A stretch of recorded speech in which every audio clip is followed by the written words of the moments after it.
આ વિડીયો મારા ઘરમાં જ બને છે, કોઈ સ્ટુડિયોમાં નહીં.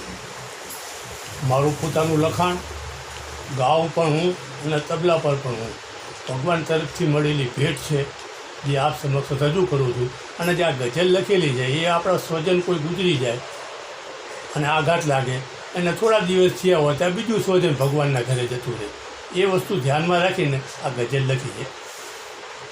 વાગ્યું વાગ્યા ઉપર તો સમજાયું, વાગ્યું વાગ્યા ઉપર તો સમજાયું, પીડા બેહદ વધી તો સમજાયું, પીડા બેહદ વધી તો સમજાયું, વાગ્યું વાગ્યા ઉપર તો સમજાયું. ઘણીવાર માંદા પડ્યા હોય ડૉક્ટર ના પાડે કે આ વસ્તુ ખાતા નહીં, તો એ જ ખાવા જોઈએ એને.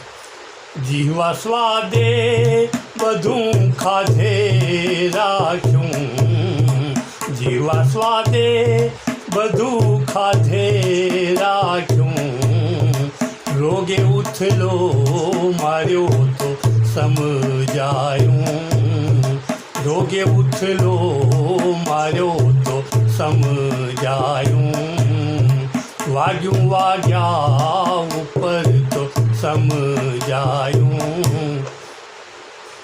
કાંટા વાગ્યા કર્યા જે પથ પથ પર, કાંટા વાગ્યા કર્યા જે પથ પથ પર, કાઢે નીકળ્યા નહીં તો સમજાયું, કાઢે નીકળ્યા નહીં તો સમજાયું, વાગ્યું વાગ્યા ઉપર તો સમજાયું.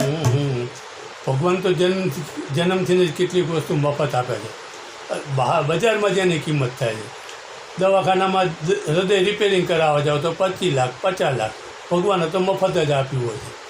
દેનારે તો દીધું તું માંગે, દેનારે તો દીધું તું માંગે,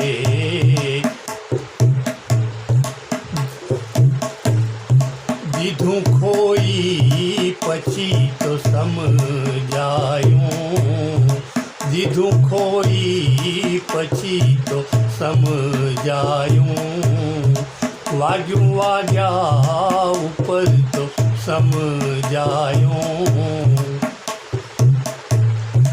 આવ્યા મદદે ઘણા દોડી દોડી, આવ્યા મદદે ઘણા દોડી દોડી, હાથ દુખતો ઝાલ્યો તો સમજાયું, હાથ દુખતો ઝાલ્યો તો સમજાયું,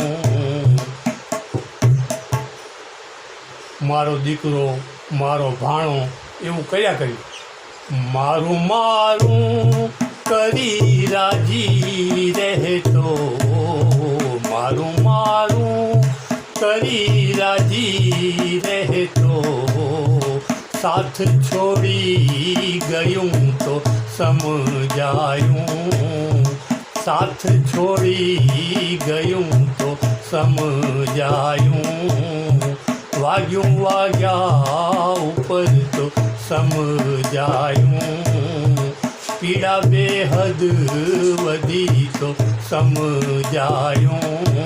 નમસ્કાર. હવે આવું બીજું સાહિત્ય તમને મારું ફેસબુક ગ્રુપ ગઝ્જર કેશવ ભગત ગ્રુપમાં પણ મળી રહેશે.